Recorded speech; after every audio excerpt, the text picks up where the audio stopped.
दहेज दिल छू लेने वाली कहानी। राधिका की शादी अभी अभी हुई थी।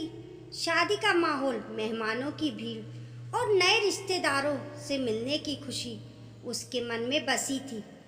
लेकिन जैसे ही नई सुबह आई, उसने अपनी सास की चीखती हुई आवाज़ सुनी, जिसने उसे इस नई जिंदगी के संघर्ष का एहसास दिलाया। सास श्रीमती सुधा देवी अपने कमरे से बाहर आई और सीधे राधिका के कमरे की ओर बढ़ी। सुबह जल्दी उठ जाया करो, हम लोग सुबह 6 बजे चाय पी लेते हैं। तुम्हारी ये बुरी आदतें हम बर्दाश्त नहीं करेंगे। ये तुम्हारी माँ का घर नहीं है कि जब मर्जी हो तब उठो, उन्होंने कठोर स्वर में कहा। राधिका, जिसने अपने माता पिता के घर में प्यार और सम्मान के साथ जिंदगी बिताई थी, ने कब कोई जवाब नहीं दिया। उसने बिना कुछ कहे अपने कमरे की ओर रुख किया और अपनी डायरी, पेन और 2 बैग लेकर बाहर आई। उसने धीरे से कहा, सासू माँ, ये वो लिस्ट है जो आप लोगों ने शादी से पहले मेरे घर भिजवाई थी। आप मिलवा लें, कोई चीज की कमी नहीं रही। श्रीमती सुधा देवी ने लिस्ट ली और पढ़ना शुरू किया। होंडा सिटी गाड़ी 35,30,000, स्मार्ट टीवी 32 इंच 52,000, फ्रिज 50,000 और वॉशिंग मशीन ऑटोमेटिक 35,000, मिक्सी और इलेक्ट्रॉनिक सामान 1,60,000, sofa dining table double bed 1,52,000 नगद और 5,30,000 की ये रसीदें। राधिका ने कहा, आप दोनों ने अपने लड़के की कीमत लगाई और मेरे माँ बाप ने उतने पैसे देकर मेरे लिए एक पति खरीद लिया। अब आप बताएं कि मेरे बारे में कोई डिमांड नहीं की गई थी कि लड़की कैसी होनी चाहिए और कितने बजे जागना और सोना चाहिए। श्रीमती सुधा देवी की आंखें यह सुनकर चौंधिया गईं।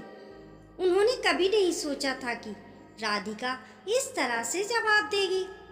राधिका ने एक बैग की चेन खोली और कहा, विदाई के वक्त मेरे पिता ने मुझे ये हिदायत और दी थी और कहा था कि बेटी, जब तक तू मेरे घर में थी तो तेरी हिफाजत करना मेरी जिम्मेदारी थी और अब तू दूसरे घर जा रही है, इसलिए अब तू अपनी हिफाजत खुद ही करना। सुधा देवी का चेहरा फक पड़ गया। उनके चेहरे पर एक घबराहट साफ दिखाई दे रही थी। उनकी आवाज़ लड़खड़ाने लगी।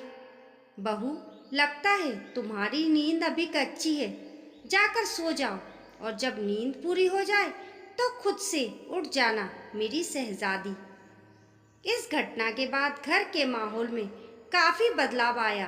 राधिका ने अपने आत्मसम्मान और अधिकारों के प्रति जो रुख दिखाया था, उसने सबको सोचने पर मजबूर कर दिया। सुधा देवी ने समझ लिया था कि यह नई पीढ़ी अपनी जिंदगी के फैसले खुद लेने में सक्षम है और उसे पुरानी परंपराओं में बांधना उचित नहीं है।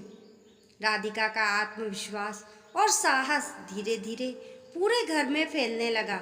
उसने घर के हर सदस्य के साथ एक मजबूत रिश्ता बनाने की कोशिश की, जिसमें प्यार और समझदारी की बुनियाद थी। कुछ महीनों बाद सुधा देवी ने राधिका को बुलाया और कहा, राधिका, मैं तुम्हें समझ नहीं पाई। तुमने जो किया वह सही था। हमें तुम्हें और तुम्हारे विचारों को समझना चाहिए। तुमने इस घर में एक नई दिशा दी है। राधिका ने मुस्कुराते हुए जवाब दिया, माँ, मैं सिर्फ ये चाहती थी कि हमें एक दूसरे का सम्मान करना चाहिए और एक दूसरे को समझने की कोशिश करनी चाहिए। सुधा देवी ने उसे गले लगा लिया। यह एक नई शुरुआत थी, एक नए रिश्ते की, जिसमें प्यार, सम्मान और समझदारी की बुनियाद थी। राधिका और सुधा देवी के इस नए रिश्ते ने पूरे घर पर गहरा प्रभाव डाला। अब घर में सभी सदस्यों के बीच सामंजस्य और एकता की भावना मजबूत हो गई थी। राधिका की पहल ने सभी को ये सिखाया कि कैसे संवाद और समझदारी से किसी भी समस्या का समाधान किया जा सकता है। दोस्तों, आत्मसम्मान और साहस से ही हम अपने अधिकारों की रक्षा कर सकते हैं।